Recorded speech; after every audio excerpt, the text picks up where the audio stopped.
à tous et bienvenue sur le plateau de HR Makers, une émission Décideur TV. Nous sommes en direct des victoires des leaders du capital humain et je suis avec Sophie Marinier. Bonjour Sophie. Bonjour. Vous êtes avocate associée chez LPA CGR Avocat, c'est bien ça? Tout à fait, Merci d'avoir répondu présent sur ce plateau. je vous en prie. Aujourd'hui, vous traitez de mobilité internationale au sein de votre cabinet et la grande question de ces dernières années, c'est le télétravail. Comment ça s'articule?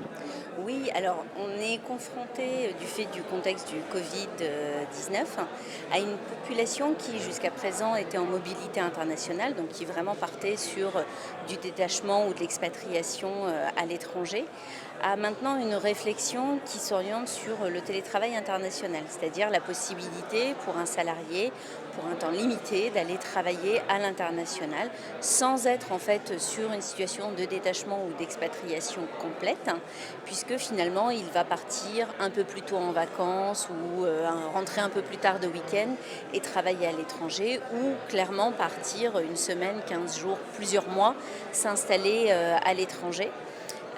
Aujourd'hui, c'est un sujet auquel certains clients se frottent Bien sûr. parce qu'il est source de difficultés. Puisqu'on a un panel très large de questions qui se posent, aussi bien sur l'immigration, comment la personne fait pour rentrer sur le territoire et travailler sur un territoire où elle n'a pas d'employeur.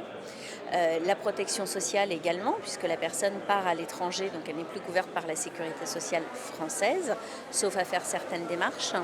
La fiscalité, puisque ça peut impacter aussi bien la fiscalité du salarié que la fiscalité de l'entreprise qui peut se voir qualifier un établissement stable et donc se retrouver à devoir une fiscalité locale. Et également après des problèmes, on va dire, plus opérationnels, tels que comment suivre un salarié qui est temporairement à l'étranger, est-ce qu'il a un décalage horaire et comment on s'assure qu'il respecte sa durée du travail, comment on s'assure qu'il a un environnement qui est sûr pour qu'il puisse travailler sans être confronté à un accident du travail ou à une maladie professionnelle. Donc aujourd'hui, on a tout un panel de clients qu'on assiste sur ces sujets, avec, on voit des débuts de réglementation, des États qui se saisissent de visas, de digital nomades, comme on appelle. Donc on a vu une grande progression avec maintenant une cinquantaine de pays qui proposent de ces visas pour justement attirer des clients pour travailler sur leur territoire, voire en étant charmés par le territoire, décider de s'installer localement. Ce qui facilite déjà, on va dire, un pan du dossier pour lequel le client nous saisit. Et puis après, voilà, on essaye de déterminer quel est le meilleur schéma de protection sociale, généralement en passant sur des procédures de détachement de la sécurité sociale française. Donc voilà, c'est très intéressant. C'est vrai que c'est un nouveau pan de la mobilité internationale auquel on n'était pas confronté jusqu'à Bien présent sûr.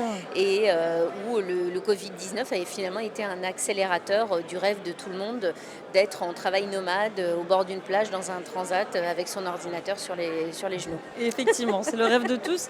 Alors, on ne va pas rentrer dans le détail de chacun des éléments, mais globalement, est-ce que je peux demain matin aller travailler à l'étranger en télétravail et être totalement couvert sur l'ensemble des aspects que Non, vous venez vous ne d'évoquer? pourrez pas. D'ailleurs, il y a des employeurs qui refusent en fait tout simplement de faire partir leurs salariés, puisque c'est porteur de risques et pour eux et pour les salariés, parce qu'on n'arrive pas à avoir une couverture qui est aussi complète que celle qu'on peut Et offrir sur de la optimal. mobilité internationale ou en restant simplement en France. Donc on a plein d'alternatives, hein. On a les voyages d'affaires. Oui, On revient au fameux voyage d'affaires qui avait peut-être qui était peut-être tombé en désuétude, effectivement. où les personnes vont travailler en France et finalement pouvoir se déplacer pour travailler 15 jours, 3 semaines, voire plus, selon ce que permettent les États sur des déplacements professionnels. On peut imaginer des évolutions par rapport à ça pour que ça puisse à Les terme. États vont clairement s'en saisir. Normalement, l'Union européenne se saisit du sujet pour essayer de voir comment réglementer ce sujet en interne, intra-Union européenne. On n'aura jamais de réglementation sur les autres pays. On aura des réglementations locales et donc il Oui. faudra avoir une compliance le plus possible avec ces réglementations locales, mais on n'aura jamais de réglementation monde sur ce sujet. On peut s'attendre à une évolution constante Une de vos évolution. métiers, du coup. Exactement. Exactement. Parfait. Merci beaucoup en tout cas Sophie pour cet échange. Merci à vous.